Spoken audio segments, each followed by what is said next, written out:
countdown to the last comic shop in 5, 4, 3, 2,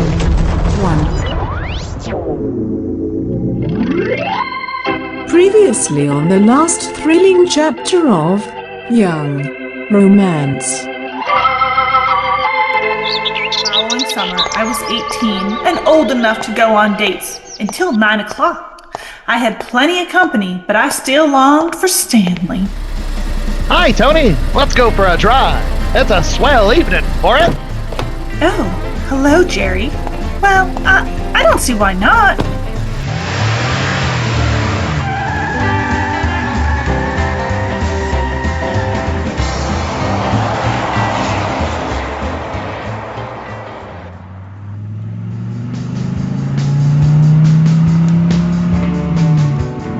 We've been gone for hours, Jerry. Let's go back.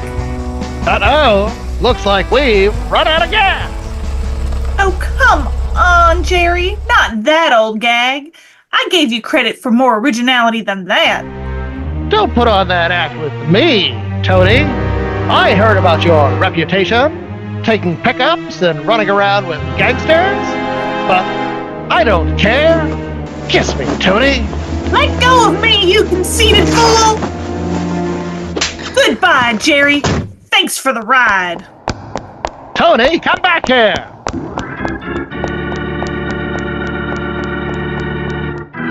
I walked for miles until my feet ached. Jerry followed me for a while and then gave up. The first sign of civilization was a gas station. Service for your feet, lady? Or do you need a change of oil?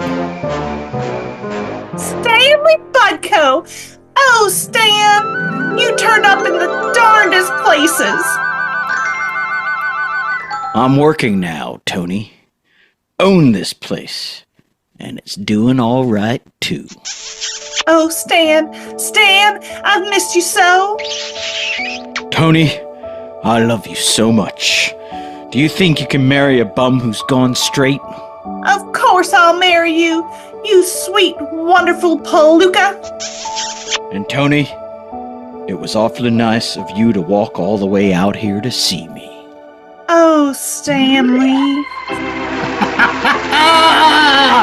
Woo! And that was the exciting conclusion to the first chapter of Young Romance, Issue 1. That's right, for all you Last Comic Shop fans that have been sticking around over the last couple of Valentine's days, you'll know that we've been reading from this Golden Age comic written by the legendary Joe Simon with art by Jack Kirby. That's right. And welcome back to the Last Comic Shop for this week. Yes, it is not only our Valentine's Day spectacular, but we've also got a wonderful book for you on tap today. I'm the host with the most, Andy Larson. I'm joined by Chad Smith, Jay Scott, and the wonderful Nicole Larson, all who graced us with that reading from Young Romance. And as promised last week, we said that Nicole was going to be coming back on the show and picking a book for us to read. So, Nicole, what do we got on the week's agenda? Well, first, can I point out that Tony seems a little young to be getting married? She said it was the summer she turned 18. No, they're not getting married. They're having sex. I know, that said get married. So, That's 1950s for having sex. Anyway. Anywho, on to more serious matters. So there has been a book sitting on our bookshelf for many years that I've wanted to read on the show, and it's never come up. And so finally I have my chance, and it's a little nod to Black History Month for February, and we are reading March by John Lewis with a co-writer of Andrew Aiden, and the art is done by Eisner Award winner Nate Powell. Yeah, and this is actually the first chapter of a series, right, Chad? Yeah, so this one was a New York Times and Washington Post bestseller. It won the Loretta Scott King Honor Award. It won the Robert F. Kennedy Book Award with special recognition. It was an ALA notable book, one of YALSA's top 10 graphic novels for teens, one of YALSA's outstanding books for the college-bound, and one of Reader Digest's graphic novels every grown-up should read. Now, the third chapter in March, Book 3, was actually a National Book Award winner, a first for a graphic novel. So the accolades are well-deserved, and they are many. Yeah. So there was a book 1, a book 2, and then a book 3 for March. And then there was like a sequel series, right? Because when you're done marching, then you got to start what? You got to start running, right? Yeah, after they finished publication of March Book 3, and I want to say 2016, they started the follow-up, and they actually produced most of the work for Run, Book 1. But this time around, John Lewis and Andrew Aiden were joined by Elle Fury to help Nate Powell with the artistic chores. But it was Run, Book 1. But it was almost completed at the time of John Lewis's death. And then because of his passing, Andrew Aiden has said that it is unlikely that we will see the Run Book 2 without his energy to move that forward. So Yeah. And it makes sense, too, because, again, as we'll get to in the 10-cent synopsis provided by J. Andrew Scott, this is kind of a little bit of a biographical work on John Lewis, right? Yes. March really sets up and tells his life story from growing up in Alabama through his work for integration in the South in the 60s, and then obviously the march in Selma, which he participated in, all the way through to running for Congress. And book 1 really is his youth, where he grew up on a farm raising chickens. One of my favorite parts of the story is that he thought he wanted to be a preacher growing up, and he used to give sermons at night to his chickens. his first flock. They were a captured flock as well. and then when chickens would pass away from natural causes, he would give them funerals, and his parents were beginning to worry about him because there was a growing cemetery of dead chickens in the yard. Through his education in high school and college, and then his work trying to fight segregation in the South and Jim Crow laws, trying to integrate lunch counters and doing sit-ins and boycotts of businesses. And at least book 1 all takes place within this framing device of the inauguration of Barack Obama as the nation's first African-American president. And it starts off with a mother and her 2 children visiting his congressional office in Washington, D.C., and he still happens to be there, and so he starts telling his story to this mother and her 2 boys. And I will say that one of the things you'll notice if you're a longtime Last Comic Shop fan is anytime that Nicole Larson is on this show, it tends to be a serious book. We start using our NPR voices. They're usually those books that have won a lot of literary awards. And oftentimes, not only do they deal with serious topics, but sometimes they can be quite dour. We've done a lot of books dealing with the Holocaust and books dealing with death and destruction and things along those lines. But this one, I gotta say, is my initial thought. I found this book a little bit more hopeful than some of the other books that we've read with Nicole, and maybe that's because of the framing device of putting it in between the inauguration of a Barack Obama. You know, it kind of does give you a sense that, like, hey, the work that John Lewis did and all those other folks in the civil rights movement and integration and things, it did ultimately reap some rewards for not only the Black community, but just our nation as a whole, with the fact that we eventually got an African-American president. So again, it was kind of, despite some of the violence in this book, despite some of the serious topics, I just felt like it was kind of an uplifting story. I mean, John Lewis seems to be a really great guy and funny and insightful and witty and just a great guy to be around. So, like, I think that really put a nice sheen over the whole book. No, it definitely is very hopeful. For me, the story of this book is the way that John Lewis portrays the philosophy of the nonviolent protests. You know, and he's serving with the Student Nonviolent Coordination Committee. They're working with the NAACP and all these other groups to do these sit-ins and the way that process is formed. But while I see the hope, there's so much brutality in here. Because this is from his perspective. He does a really good job of humanizing what it was like to be there. And for someone like me who, I grew up, I didn't have to go through and endure, what a black person would have to endure growing up in the South. To answer, all the segregation, to answer all the cruelty and all the nastiness with those nonviolent protests. I don't know. I couldn't do it. There's that scene in here. Yeah, the where they're training, where they're going through and having to yell at each other and like horrible names and spitting and all these actions, and they don't pull back. They don't tone it down for the book. They don't censor anything, I guess is what I'm trying to say. And some of the people that are going through this training can't handle it and have to walk out and say, I'll make signs or I'll do something else. I don't think I can handle people yelling at me with all this hate and aggression, and not just not doing anything, but looking at them and finding their humanity within the hate and trying to love them as a human being while they're putting all this hate and anger and vitriol on you. It's one thing to talk about, nonviolent protests and sit-ins, and I on a base level, I'm a nonviolent person. I don't think violence solves anything. But at the same time, I don't think I could sit there and not retaliate, not respond when somebody is there, physically brutalizing my friends or family. And that's the challenge that John Lewis and Martin Luther King, that was their way to ensure that they would get some sort of response or some sort of respect or some sort of dignity. But the strength to do that,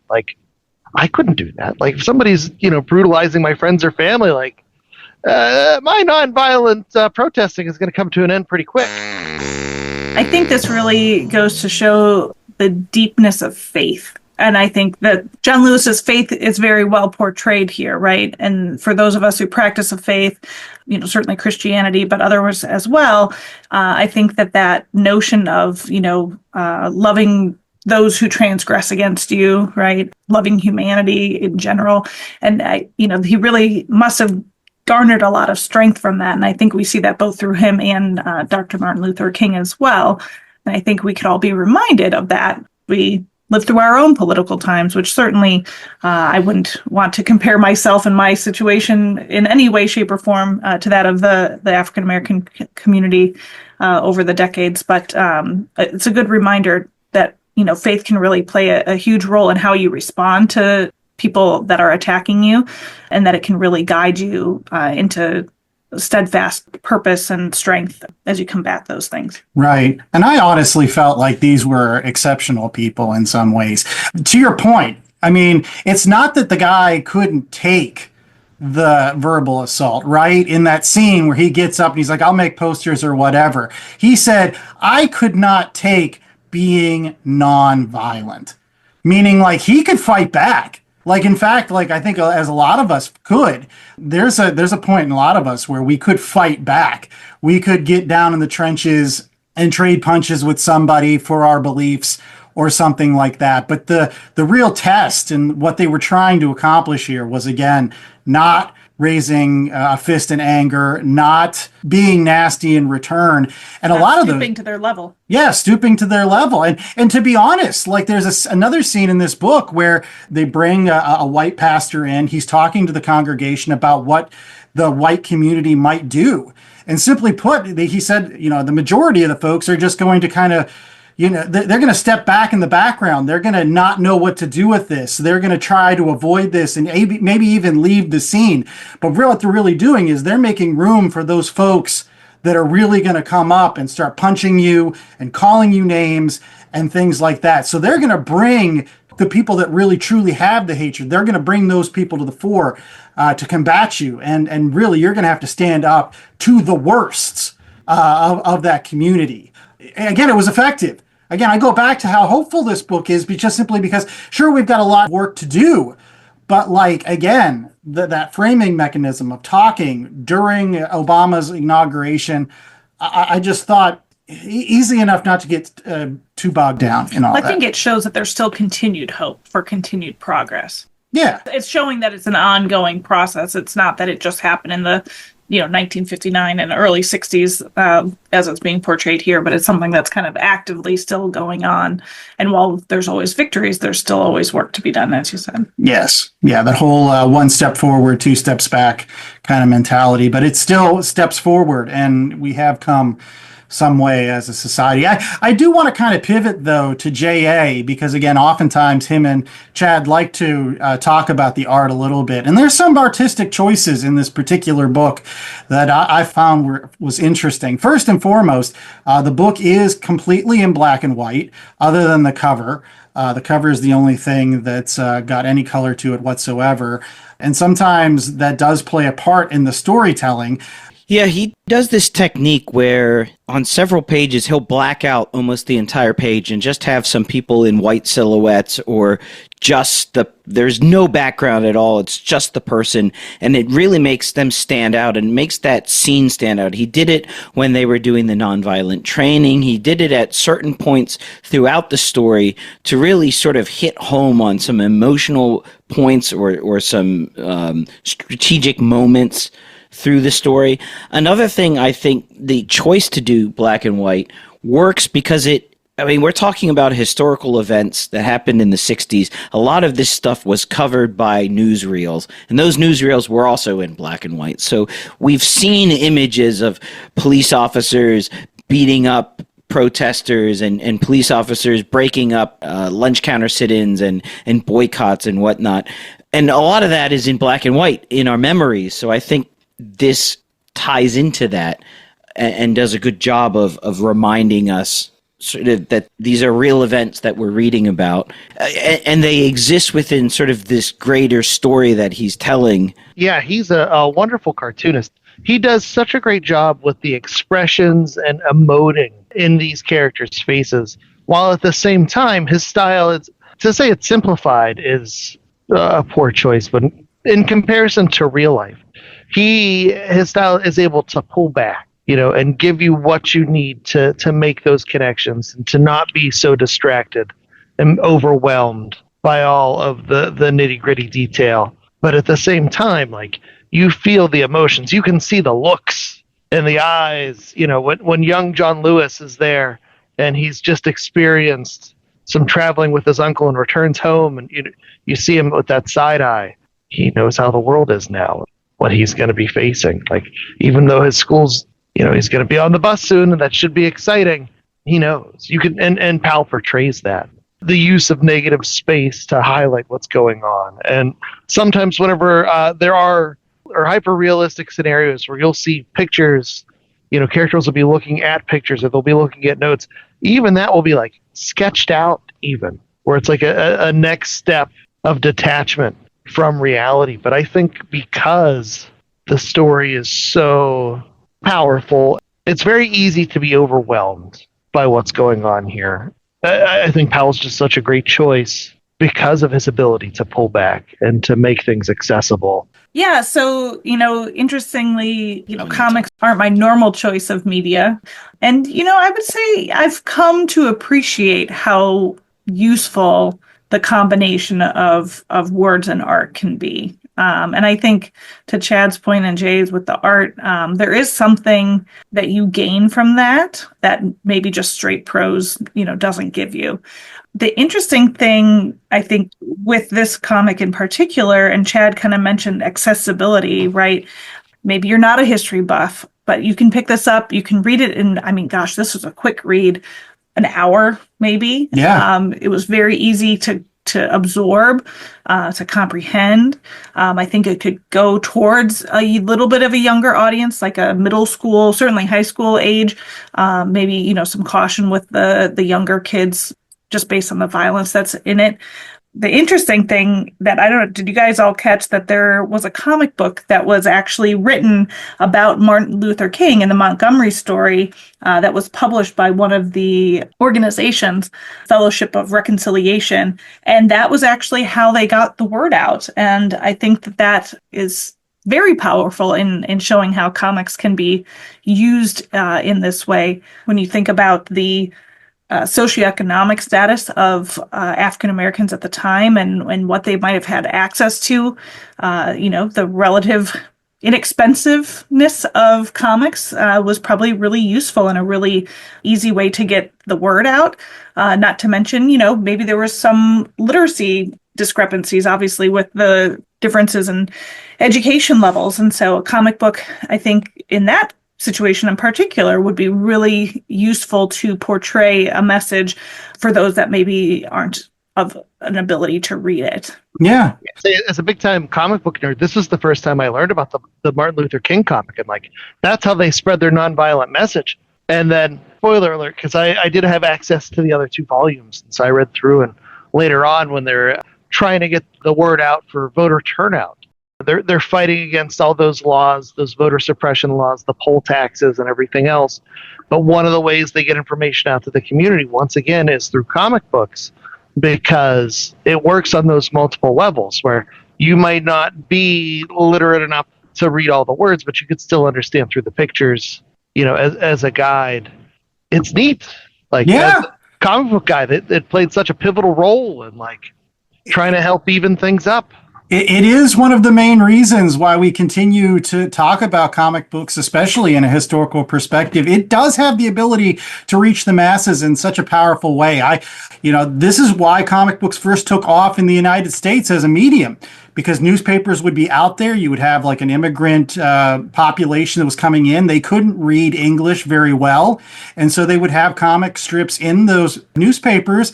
Pictures are universal. You can understand political points of somebody or a funny thing because of the pictures you're looking at, and then the words come later. So again, from a perspective of reaching a wider audience, sometimes that combination of pictures and then words, it can be very, very powerful. And I think this book, again, is a testament to that. And it's a direct result of Martin Luther King and the Montgomery story, because John Lewis was telling the story of the comic book to Andrew Aiden, who worked in his office 2008 re-election campaign.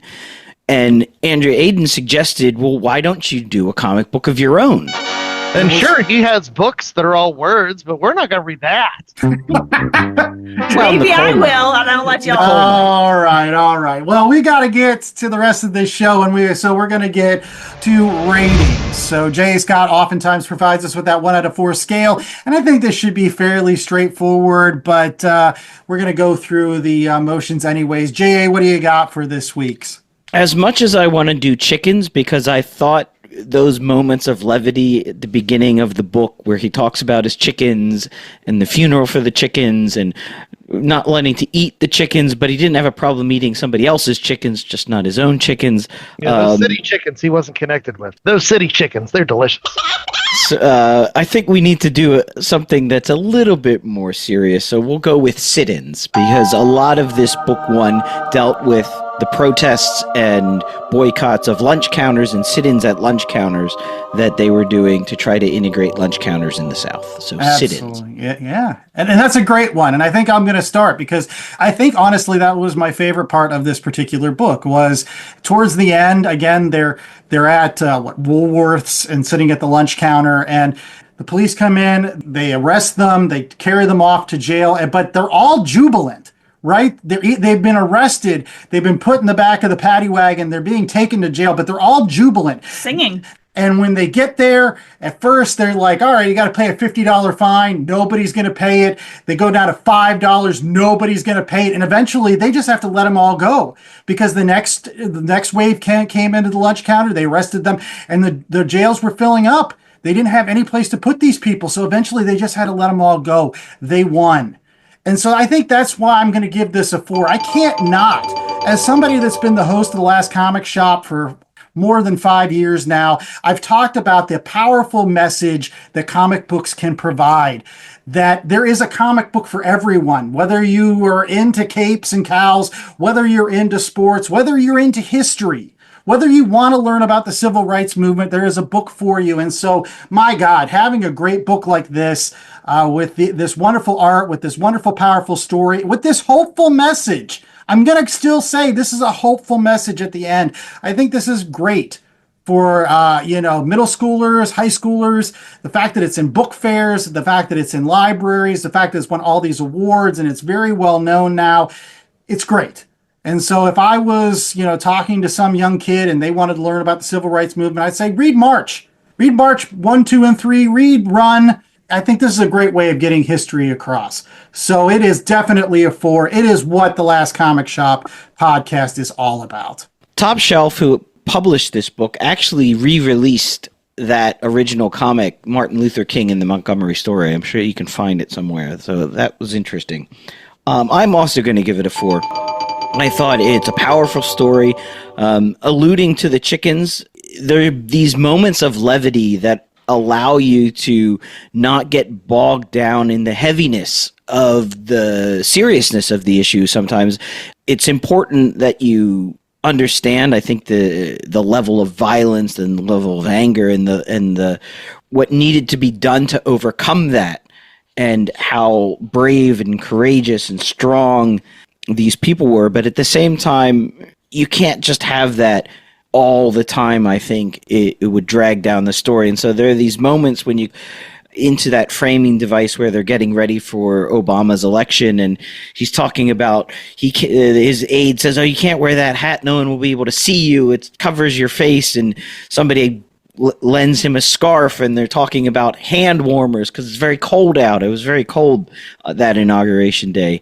Those moments, I think, help propel the story forward and give you a break from the heaviness that the other moments, such as the sit-ins and the beatings and the Selma March, which kicks off the book, and then they don't go back to it yet in book 1. I think that's book 2 or book 3 where they talk more about the actual march across the Selma Bridge.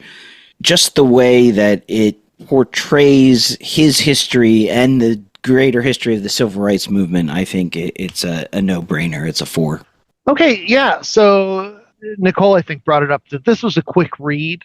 And I actually had the day off when I was reading this. It's like, I have books 2 and 3 here that I bought and, had always meant to read. So I read through those. Then I read through Run. And like I said, if you have access to these, they're wonderful. But, oh, boy, sometimes, I'm thankful for the distance that the comic bookery provides. Like, if this were a story told in, real physical pictures, I don't think I could handle it. We talked earlier about, this is a great book for young readers. Just be careful, because there's a lot of the worst of humanity that shows up in here, and there's a lot of violence, there's a lot of hatred, there's a lot of ugliness. I would say if you're going to give it to a younger kid, make sure you're reading it with your kid. But there were definitely aspects, like Andy, I think, mentioned about how comics, can reach a wide swath of people. I was not a history buff as a kid. I always got bored. My history teachers were focused more on dates when things were happening, and you would get, and then Martin Luther King solved racism. That's not what happened, and that's not the story you get here. I learned things. Emmett Till, the second and third books, you meet Malcolm X. You see what happens to the organization, the John Lewis, the Student Nonviolent Committee. It's a constant pull and push, and in the quest for rights and the quest for dignity, and it's all powerful stuff. And so, yeah, that would be my only word of caution is don't just give this to a 10-year-old and let them go, because there's a lot in here that for a grown-up, for me to read it, I overwhelmed at times. And so, like I said, I'm grateful that we're using the comic book medium to tell this tale, because it does make it more accessible. So yeah, 4 nonviolent sit-ins. Makes me thankful that we have the medium of comic books to tell these stories.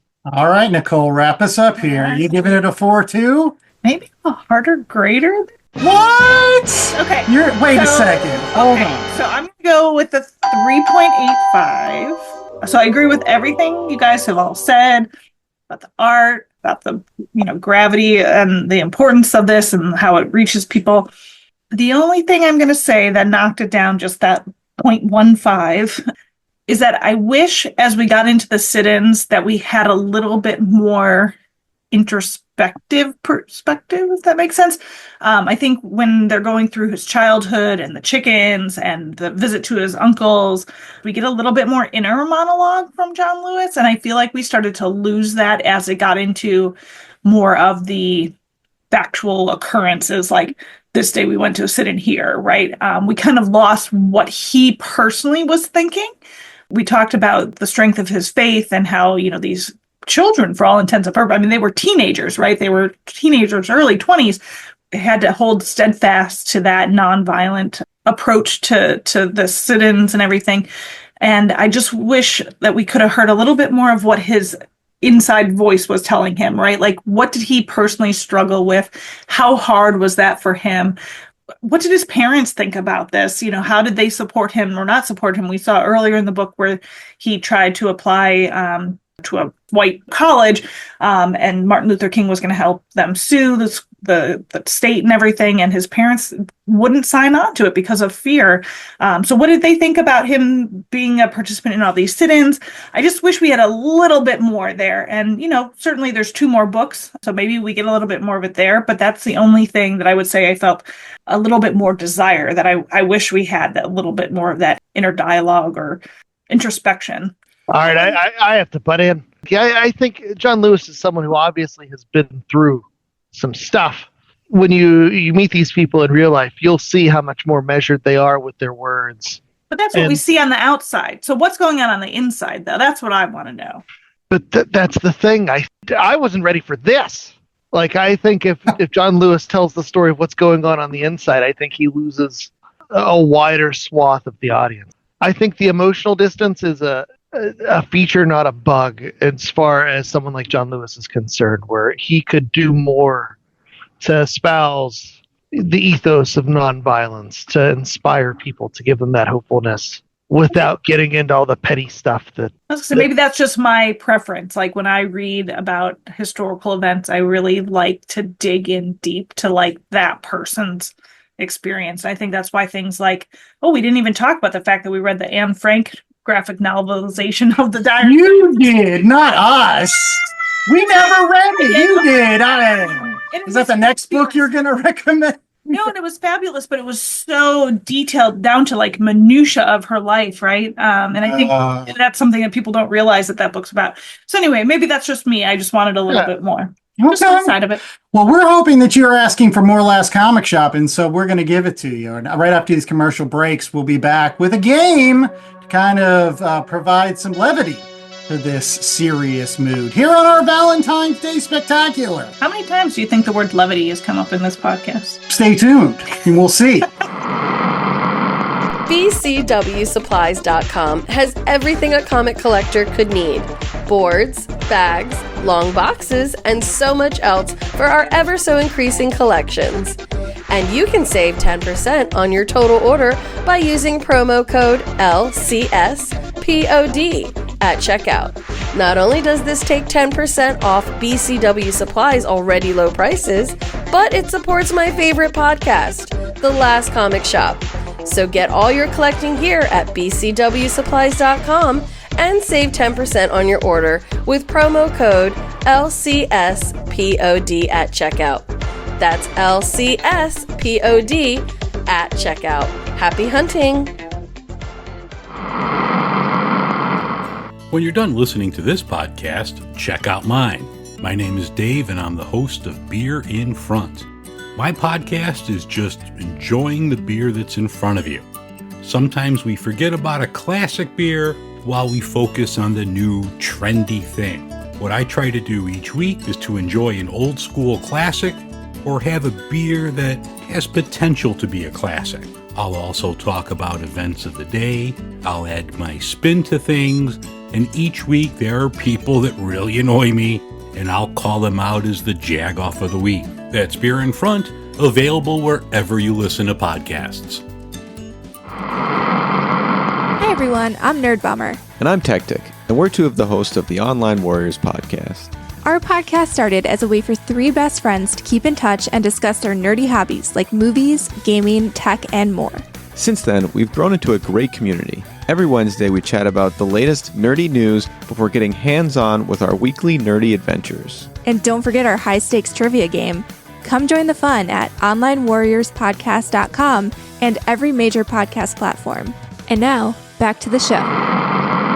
All right, we're back with more of The Last Comic Shop, and it is now time for a game, as we promised. It's one of our favorite games we love to play here, especially with the beautiful Nicole Larson. It is Scenarios! That's right. If you've never listened to The Last Comic Shop podcast to an episode with Scenarios, here are the ground rules. Basically, Nicole is going to be the hostess with the mostest. She's going to be the judge, jury, and ultimately executioner. In terms of executing on points, she's going to give points out to me or Chad or JA based on our answers to scenarios, right? Who would be the best comic book character to go tobogganing? JA is going to provide his comic book character of Iceman.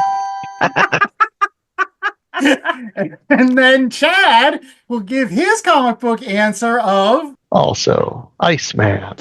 Oh, and that's what gets into our first rule of the game, in which if one person throws out a comic book character, you cannot use that comic book character for the rest of the game. So not only just in that round, but in any other round. So if JA says Iceman, Iceman's off the boards. Ultimate Iceman. Let's just remember he's an Omega level mutant.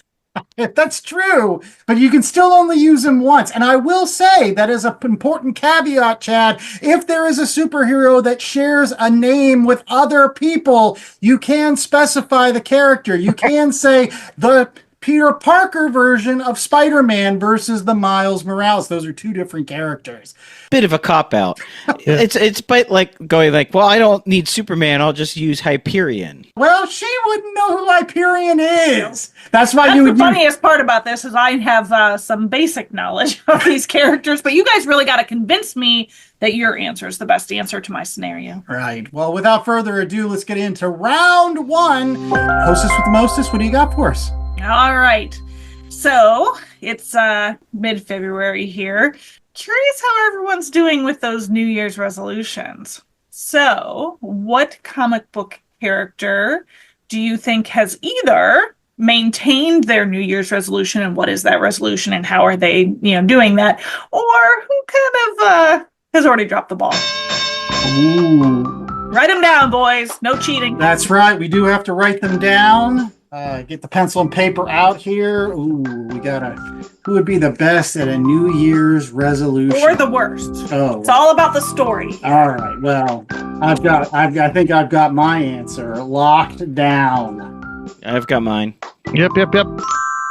We're going to start, since Jay's living in the future, halfway across the world. You can go first. All right. Well, it is quite easy. New Year's resolutions, almost everyone have a New Year's resolution that they're going to eat less. They're going to exercise. They're going to eat healthy. And who else would want to eat healthy and eat less than Galactus, the devourer of worlds? And who else is not going to be able to do that? Because he's just be strolling through the cosmos. Ooh, there's a planet. Let me nosh on that. Yum, nom, nom, nom, nom. The planets are full of all those hard metals and things. Mercury. True. They got heavy metals. Come on. Some of those planets are very gassy. He's going into the new year with a bit of indigestion from tackling a gas giant, and it's going to square off. Okay, no more planets. I'm going to figure out something else, and that's going to last all of a day or two. He's going to get hungry again. Good answer. All right, we'll go to Andy Pants. Andy Pants has got the best answer. That would be the guy that once he sets his mind to do something, there's no stopping this guy, because he will not admit failure, even if he has failed. That's right, it is Dr. Doom. Dr. Doom is the best guy to keep any New Year's resolution, and in this particular one, Doom's going to pick something easy. He's just going to decide he's going to be a better monarch to his people.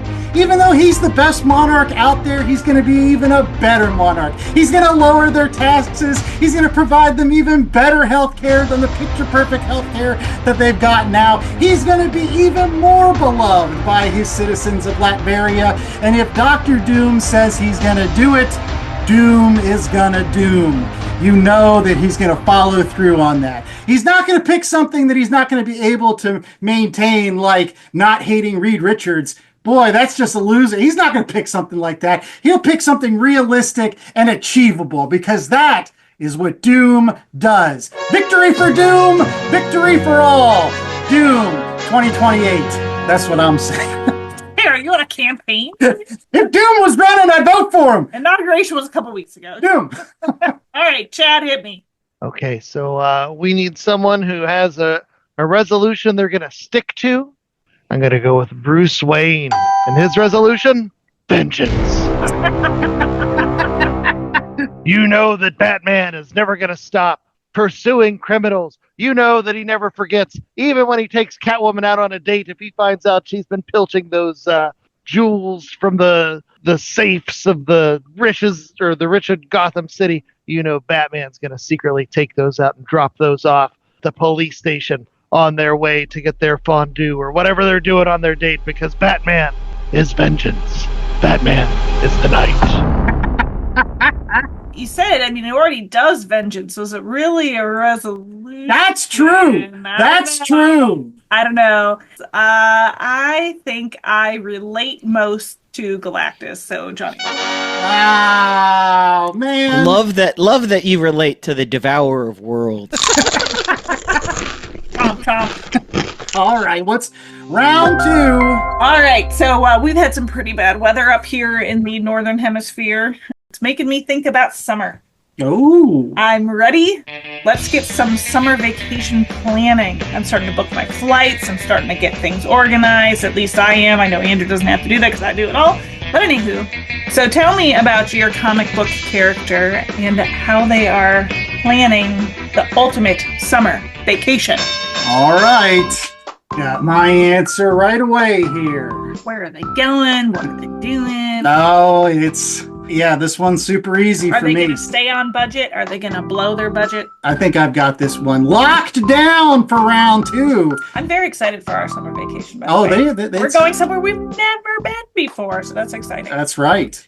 We're going to visit some of the wonderful comic book shops of the Pacific Northwest. All right, so we're going to continue and go around, but we're going to start with Andy Pants. All right. Well, keeping up with the theme for some of my answers, the best person to be planning a summer vacation would be the ultimate mom of the Marvel Universe. That's right, Sue Storm. Sue Richards, the Invisible Woman. She is the mama bear of the Fantastic Four. Not only does she have to keep Reed, who is crazy in terms of doing all this weird and wacky stuff, but she has Ben, she has Johnny, she has her kids, Valeria, who's a super genius, she's got Franklin, who can basically create universes, and she's got to entertain these guys. Talk about being under pressure as a mom. But as we've learned in all the comic books, Sue Richards is up to the task. That's why she is the mom. So she will be planning excursions to the negative zone. She'll be planning excursions back in time, forwards in time, to other planets. She's going to be putting all of those resources that Reed has available on display, making sure that not only she's taking her kids, but she's also inviting all of those neighbor kids. That's right, the Future Foundation. All of those neighbor kids, bringing them along for the ride, not only having fun, but being educational, teaching them about travel and other cultures and wonderful stuff that's going to stay with them for the rest of their lives. Sue Storm, 2028. She's the boring educational mom? No, she's going to have all the fun. Plus, she looks awesome in a bikini. All right, I can relate to the mama bear, though, for sure. All right, Chadster, what you got? Okay, so you want someone who is a good planner, you say. How about the master planner, a.k.a. Dr. Octopus? He would take you on a deep sea vacation, perhaps doing some underwater layer scouting. But who would be better at letting their hair down than somebody with his haircut? And you know somebody as evil as Dr. Octopus is going to know how to have a good time.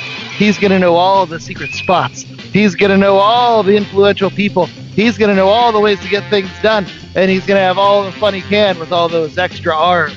It's Dr. Octopus, the man you want to go on your vacation with, the master planner. All right, going with the dude planning a vacation. Little sus, but I could see it working. He's an evil dude. Those are the only ones that can play. And he does have 8 hands, so could come in handy for all that luggage. Anyhow. All right, J.A., what you got over there? So you mentioned that you're going to the Pacific Northwest. Who better to help you out in the Pacific Northwest than the Wolverine? So if you're getting out there and you're in the forests and you come upon a bear or badger or something else that you're not liking, he can come on protect you. But why bother waiting until the summer? You can go down under right now and have summer in Australia with the Wolverine. He's got a place down there. The X-Men. Oh, yeah. He can hang out, and he knows where all the good pubs are. Didn't he just get divorced too? Oh, Hugh Jackman? Yes, he did. Yes, he did. That's true. Maybe Come on, you know it. Sue Richards. loud and obnoxious. Okay, I have to give him a point so he shuts up. Ah, yeah. All right, Andrew gets Given dudes, you always say that the woman's the better planner. All right. My guy spent 3 issues being called the master planner. All right, moving on. We're going to start to shift into Valentine's Day, which is only a couple days away, you guys. So I hope you guys are having some good plans of your own for your woman's. I'm looking at you, Andy Pants. Whatever Yes. the gas station has. God knows where all the gas station flowers are. He's just going to show me where they are. Oh, my gas station flowers, please. There's that gas station by your house that sells shoes. Hey, don't give away our plans. All right, so maybe you pick up a card for your lady or your man or whatever. What comic book character would write the best Valentine's Day cards? Who could really whip up some lovey-dovey or spicy prose or poetry or whatever for a card? Who's got the skills? And would you buy the card? Yeah. Oh, absolutely. I would buy a card by this guy. Oh, I just gave it away. It's a dude. It's a dude in my case. Gasp. I'm ready. Who's going first? Oh, I Dad suppose goes you could first. include art. They could draw the card too. So That's true. By the way, shout out to Russ Braun, who always sends us a drawn card. Yeah, Russ is a great guy. He always sends me For Valentine's Day? No, for Christmas, but still. Recent Thanks, time. Russ. Any case, who goes first? Chad. Yeah, Chad. Okay.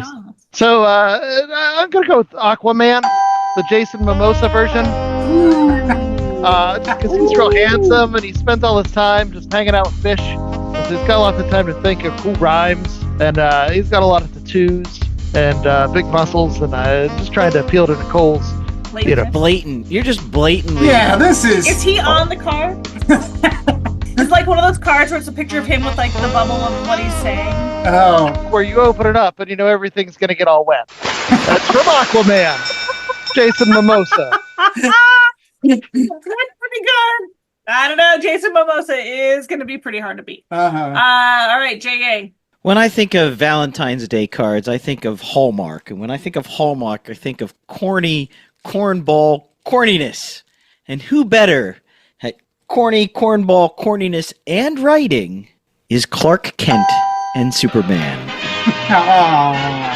Imagine a card that opens with the voice and text of one Christopher Reeve. That's not going to get things all wet. All right. Well, I know I'm going to lose this round. I knew it from the moment I wrote down mine, but I can't help myself. So my guy that's going to write the best Valentine's Day card is one, J. Jonah Jameson. That's right. J. Jonah Jameson, 2028! That's right. He runs the Daily Bugle. He's been a publisher for years. He's not a reporter. He's a publisher. He's an old newspaper hound, and he knows how to write. And by God, he's going to open up that card, and all it's going to say is, Parker, I need you! All right, Chad wins because everything's better when it's wet. It's J. Jonah Jameson. No. If Chad was judge, Shush. he would have given me the... Shush. Ah. I'd pick JJJ. No. I mean, again, Jason Mimosa. Enough said. All right. Are we purposely pronouncing his name Mimosa as opposed to Momoa? I was. I guess Mimosa does sound better. I mean, I take a mimosa straight off. That's of it, right. so- The ladies love little mimosas. I wasn't fooling around. Wow. Move on. All right, moving on. After you give your lady your card, maybe some flowers, some chocolate, something gross that you picked up from the gas station, evidently. Those gas station shoes are going to be tremendous. They're really nice looking shoes. Maybe for date night, you take the lady to a movie, and instead of forcing her to go see a comic book movie, maybe you take her to a little rom-com. They make other kinds of movies? We don't do those ones on this show. I know. So I need a pair, and it could be, whatever combination you want, I guess. Who would be the best stars of a rom-com? Oh, wow. Yeah, I got this. Who stars in their own show? And I should make Andrew not pick the people I think he's going to pick right off the bat. He thinks he's going to win just because of that, not necessarily. So they're comic book characters, or Comic book characters are the stars of the rom-com. Okay. I believe. Who goes first? You are back up to going first. Well, then it's easy. Vision and Scarlet Witch. Oh, lucky I didn't write that down. Someone was going to pick it. All right, so why, J.A.? Convince me. Oh, I just picked it because I wanted to screw Andrew over. That's what I thought he was going to write down, but evidently he didn't. Yeah, he doesn't even have an answer. Scarlet Witch and Vision, 2028. J.A., do you have anything else to add, or is that... Obviously, they've already starred in a rom-com, so you can just take the beginning of the Scarlet Witch Vision TV show before it got all heavy and she lost her marbles. WandaVision? Thank you. It was super cute when they were in the 50s and stuff. Yeah, so just spool that up with a little bit more I Love Lucy stuff, and you're all good. There you go. All right, Andy Pants, what's your rebuttal? No, the correct answer is Peter Parker and Mary Jane Watson, because not only are they the romantic couple you want to see together, but like any traditional rom-com, it takes them forever to get together, right? There's always something in the way, some editorial decision to keep them apart, which pisses me off to no end. But they're like, oh, we can't put Peter Parker and Mary Jane together because that's what everybody wants. But I have argued about this on many a TV show. You can't put the people that are supposed to be together, otherwise there would be nothing to watch. That's right, and that's why they're perfect for a rom-com, because they refuse to put these two together because that's what everybody wants. But Peter Parker is charming and witty, and he says things that are funny, and then Mary Jane is beautiful and also charming and witty, and they play off each other and the friendly banter, and are they friends? Are they going to do it? Are they not going to do it? Oh, am I dating Gwen now? No, I'm dating you. And then, oh, here comes Black Cat, and she's messing up their romance. It's perfect. You can make it like the Gilmore Girls. It's wonderful. Peter Parker, Mary Jane, that's they had some weird, gross, upside-down kiss. Yeah. No, when they were filming that, there was all the snot and everything. No, don't think of it that way. Stop it. What's Chad going to come up with? All right. So I've got a gal who has a very high, intense career in the city, hanging out with the Justice League, who goes off to a small town Christmas tree farm village and runs into Steve Trevor. And then what else happens in Hallmark movies? Then she gets mad at him because he's going to close the Christmas tree farm and he's lost the spirit, but she accidentally stumbles on with her lasso of truth and finds out that he's only doing it to save his sick grandmama. And then he dies, and she makes him turn into another guy, turn into him, and it's all weird and kind of rapey. Yeah, remember that? That happened. Chad's mixing up his holidays a little bit. That's a little Christmas. Yeah, those are the only rom-coms I watch these days. All the other ones are just superhero movies. Anyway, Wonder Woman and Steve Trevor. She can be the gal from the big city.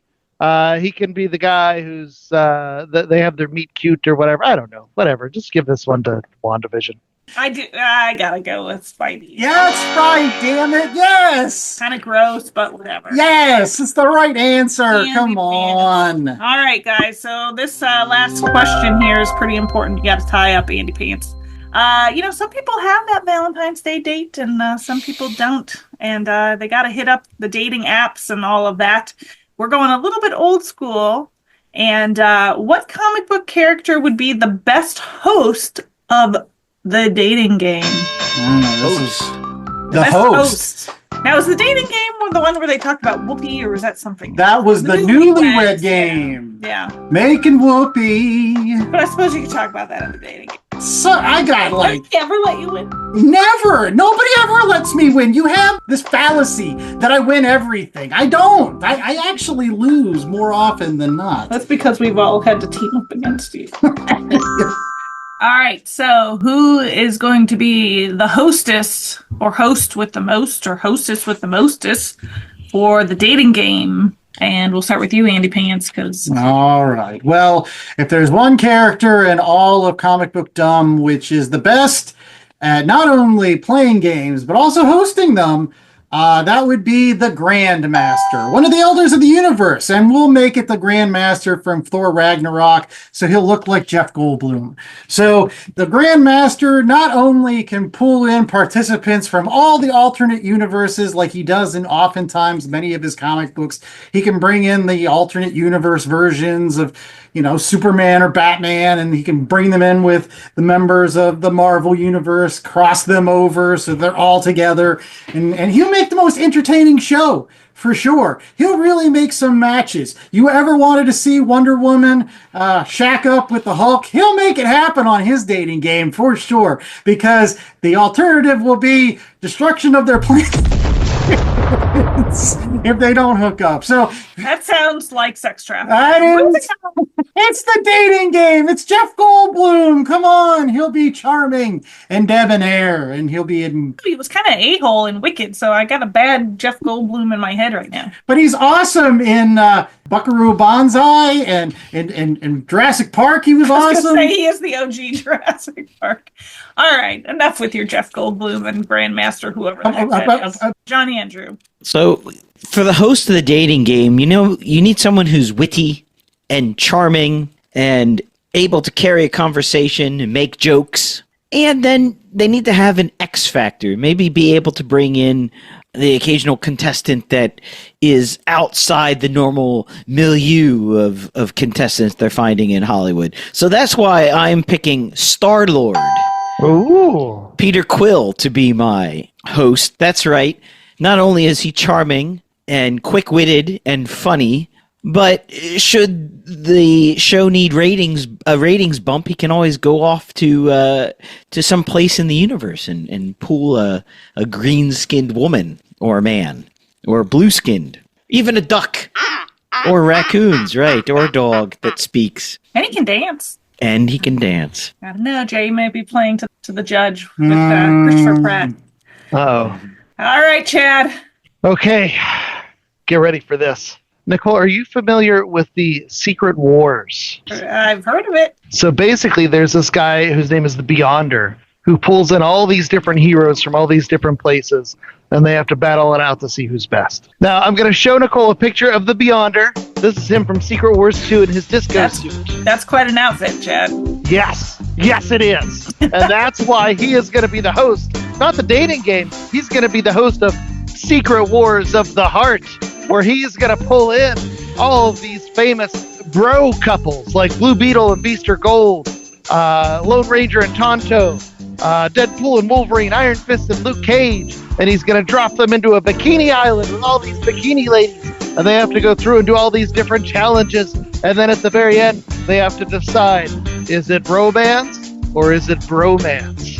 And that's the big season finale of the Secret Wars of the Heart, brought to you by the Beyonder. I want to point out that everybody just took my idea of just somebody that can pull people together. I think I said the Grandmaster first. I'm just saying. But you didn't name the show. Yeah, that's because I stayed with the dating game. I had it written down on post-it I've got notes. Jeff Goldblum. Come on. Do you want to give me the win? We can all go home. No, come on. Do you really want to come up with another question? I don't have another question. No! It's going to win by It's like every single time I've scored sex in my life. It's just by default. Any case, what is wonderful and great is The Last Comic Shop. Make sure that you're listening in future, and you can do that by going out to www.lastcomicshoppodcast.com. Rate, reviewing, and subscribing. You can find all these wonderful episodes that the beautiful, the talented, hostess with the mostest, Nicole Larson, my beautiful spouse, has been on like Mouse and Ducks 2 Years in the Oil Sands. And there's some good episodes. Go into the archives. Just type in Nicole Larson. I'm sure that a bunch of episodes will come up on all major podcasting platforms and YouTube. We're all there. We're also out on the socials there. We're on our Blue Skies, we're pulling on the threads. Every now and again, I'll remember to repost things to X, which isn't much of a thing anymore. But we're out there. So look us up at Last Comic Shop, and you can find all that awaits there, as well as our website, which is our home base, which is www.lastcomicshoppodcast.com, where we have links to the socials, we have links to the shows, and we have links to what else, Jay? Links to our merch store, where every week you can get t-shirts, tote bags, coffee mugs, hoodies, all sorts of bric-a-brac with the Last Comic Shop podcast logo on it. If you want to support the show and or give a significant other some sort of present for Valentine's Day. Nothing says I love you like a Last Comic Shop hoodie. Nothing says I love you like 10% off your comic book supplies. How could someone achieve that, Nicole? Well, yeah, if you're done with your Valentine's Day shopping and you need a little bit of comic book paraphernalia, those long box thingamajiggers where you guys put all your stuff in it, I think some other collectible things, maybe you're into cards or sports cards or something like that. Anyhow, you go to BCW Supplies, and if you use this discount code LCSPOD, you'll get a nice little discount on your purchase. So, show a little love to the show. Oh, that's right. Show a little love to the show here on Valentine's Day. We love you guys. We keep on putting out this awesome content every single week, free of charge. Show us some love in return and save some money so you can go and buy some more shoes at gas stations. I mean, it's a thing. Now it's a thing. It's a thing now. They look like the real thing, I'm telling you. They do. If you get shocked for Valentine's Day, you let me know. Oh, Lordy. Any case, we hope that you come back next week for our review of the new Captain America movie. That's right. We're not going to see a rom-com. It's Captain America. That's what I'm dragging. Never takes me to my... I know. I'm terrible like that, but you love me anyways. Just like comic shop fans. Come back. I'm the host with the most, Nate Larson. I'm joined always by Chad Smith and Jay Scott, as well as Nicole Larson. Sometimes when she graces us with her presence. And until next week, stay safe, stay loved, because somebody loves you. Somebody loves you, baby. It's definitely us with all this comic book talk. And remember that the highest form of flattery is always a plateau. Do those gas station shoes come with like a free tetanus shot? I don't think so. And I don't think you'd get actual shocks. You get like Nike Shooks. But that's just as good. Just as good.